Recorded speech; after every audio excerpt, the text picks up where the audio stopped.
In Washington, Senate Republicans are heading home to their districts this week to champion what they're calling a landmark legislative victory after passing President Donald Trump's massive $3.3 trillion spending bill. The passage concludes a dramatic and often contentious process that began more than a year and a half ago. The legislation, which President Trump has called his Big, Beautiful Bill, bundles together key Republican priorities, including making many of the 2017 tax cuts permanent, alongside major funding for border security, defense, and energy initiatives.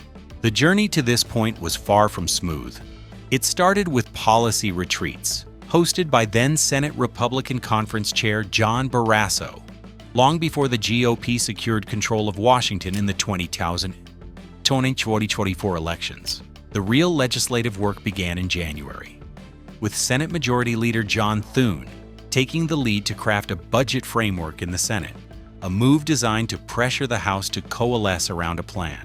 However, the bill faced its most significant hurdles within the Republican Party itself. A major point of contention was a proposal to cut Medicaid, specifically by targeting the provider tax rate.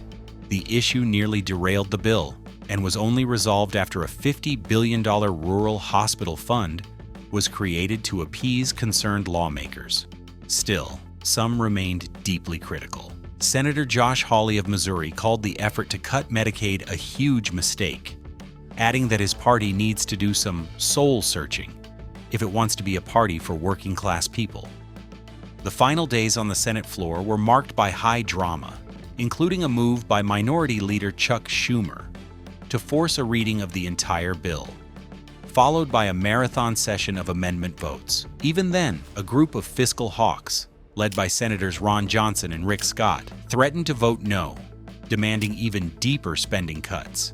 Their resistance led to a series of tense, closed-door huddles in Senator Thune's office, with deals being hashed out on the fly to secure enough votes. In the end, only 3 Republicans, Rand Paul, Susan Collins, and Tom Tillis, voted against the package. Now, as lawmakers return home, they face the task of explaining the complex bill to their constituents. Senator Tillis noted that the foundational message is that they successfully averted what would have been a historic tax increase for American families. While lawmakers in Washington celebrate that massive legislative package, attention is also turning to the Federal Reserve and the future of interest rates.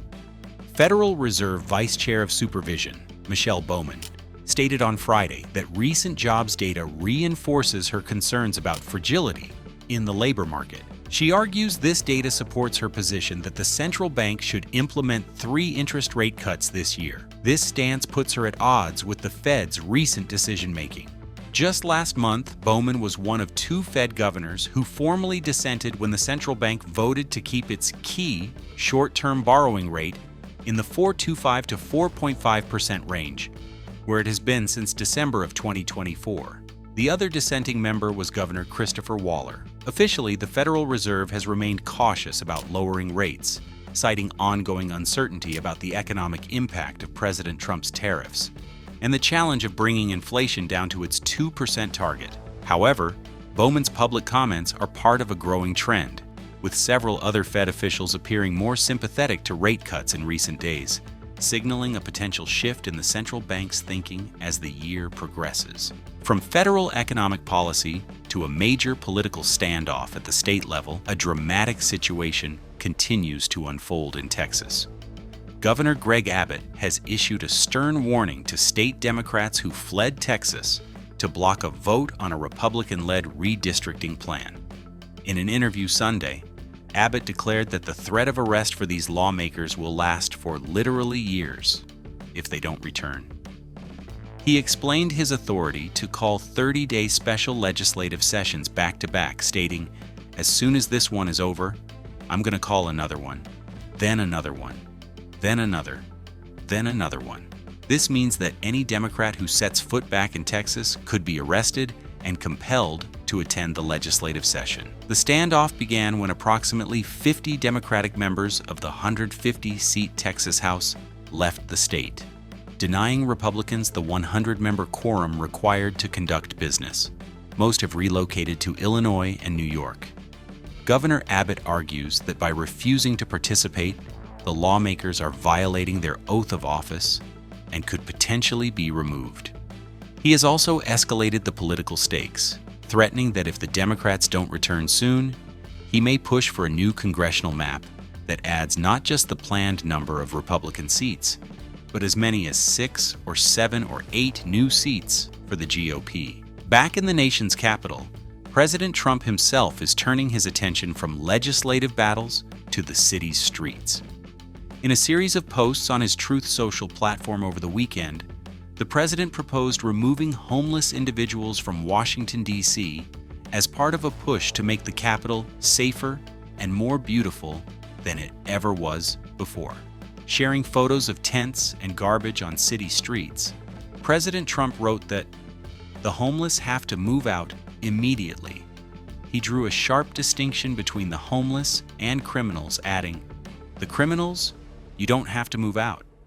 We're going to put you in jail where you belong." The president's message ended with a forceful warning stating, "Be prepared," and promising, "There will be no Mr. Nice Guy."